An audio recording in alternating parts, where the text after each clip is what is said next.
What's up, everybody? Welcome to Podcast Now. I'm Alex, and this video, I want to talk about Mindseye, and it was reports. Now it's confirmed that there are going to be some layoffs at the company. Now, the reports they are significant, massive numbers. In terms of what's actually confirmed, the studio confirmed there are layoffs, but they did not say how many they are. So IGN originally did this report and said that it could affect over 100 employees. They'd be, firing 100. Now, they only have 500. They have 300 in the UK, and they have 200 people kind of around the world. And there's one person, maybe they work there, that wants to remain anonymous, and they talk about consultation processes, which is what you have to do with UK law. So you have to do it for 90-day period if you do 100 plus layoffs. So, maybe that ends up coming out. It's like, okay, well, people were offered a process of whatever, 45 days, 90 days, whatever that number is, would correlate to, okay, that's how many people are going to get fired. And number one,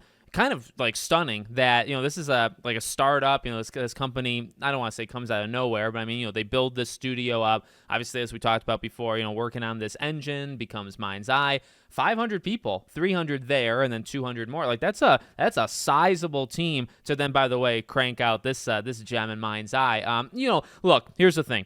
As you always say, as I always say, I don't like to see people homeless. I don't like to see people with no money and fired and no livelihood. That is sad, and I do feel, it's I think a human condition. Okay, on the other side of things, it's like, all right, this is an atrocious from what I've seen. Now, I don't want to speak too, I guess, specifically on this game because I mean, like point blank facts. I didn't get it. I don't want to get it. Why use $60 on what this game turned out to be? I will say I kind of saw it coming based off the videos that I made leading up, but I guess what I'm saying is at some point people do have to kind of like take responsibility for this action. You're charging money. This is not a free thing. This is it's an entertainment thing, and you're asking people to buy your product. When it fails, there's going to be repercussions. You could also say a lot of the times this stuff happens. Normally, like the lower level people pay the price when it's the higher level people that are ending up they make the decisions in the first place, right? And I would agree with that. The funny, interesting thing though, if you recall, remember two of their very high up people, not Leslie, but other people,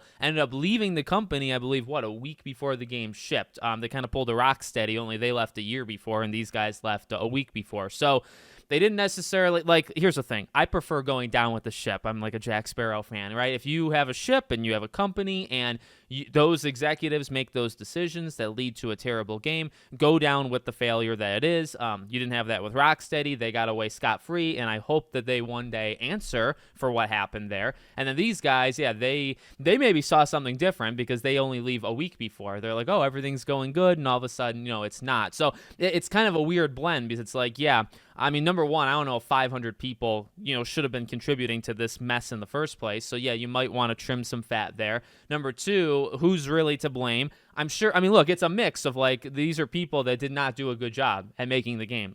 And from what I have seen in reviews, it's like, there are some ideas there. This isn't like the worst game ever created. In fact, there is like a skeleton of a thing here. And I've said this even like a week before the game came out. Just a delay, like a simple, granted, like a 1-year delay, okay? You release this game a year later than it did. Would a good amount of those problems, I still think, look, fundamentally, I don't think it's a good game based off what I've seen.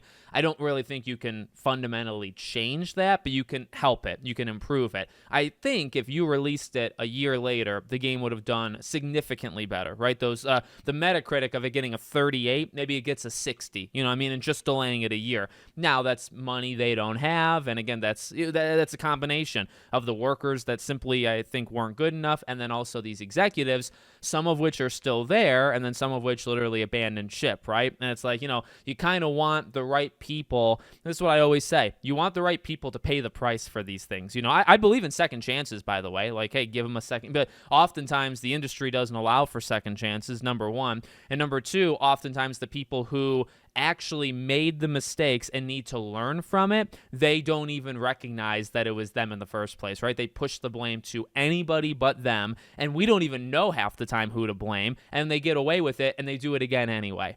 And so it's like, nobody wins there. I believe in second chances, but they're not getting a second chance if they feel they never made a mistake in the first place. So, not shocking. And I mean, like Gollum, when Gollum came out a few years ago, right? It's one of the worst games of the last 10 years. And I believe they closed the entire studio. By the way, we found out later that studio was comprised of mainly people that have never made a game before. And Fast and Furious, remember the one that they showed at the Game Awards? That game, I believe, was made from like people fresh out of college. It's like, a lot of these times, this is why you don't build a company. And I'm not saying this happened here, but like this has happened in the past. When you build a company of like 20-something kids that are just getting out of college and stuff, chances are you need a little experience. Let's just say that, right? The issue, though, is that this game seemingly had that experience in the executives, right? People have done this before and worked on GTA even, right? So not ideal, but something, you could see coming the game. And then once the game does, by the way, it's not just scores. It's not just people's like anger online. It's also like flat out, okay? Because we all live in a bubble. When we make fun of Mindseye or whatever, we're doing it to each other. The simple fact, though, is you look at those numbers, you look at like PlayStation handing out refunds, the game sold pathetically, right? I mean, like when there's videos and when you have those streamers that were laughing when they were doing the sponsorships, I feel like that just looks bad on everybody, by the way. When you have that happening, well, you could get all the views in the world. Nobody's buying the game from that. You see the numbers, just kind of flat out say like on Steam, you see the reviews, but also like, in the wider world, like it just didn't hit. Like nobody cared about this game. Nobody got this game. So it's like, yeah, I mean, we're making fun of it or people online or, whatever the case might be. But in the broader scale, people just did not buy this thing. And it's like that too. It's not just that the game sucks. It's that nobody got the game. If you're selling like a couple thousand units of this thing that took 500 people and it took years, and as I've always said, I just don't think this was the plan from the beginning. I think they wanted to do the engine and they had to quickly make a weird pseudo game inside the engine, and that's what we got, and that's why it's so bad. This is what's going to happen, right? Like people are going to lose their jobs because you cannot get away with that, nowadays. So let me know what you guys think in the comments. Make sure, as always, you're subscribed to the channel, bell icon turned on, and I hope to see you all on the next one.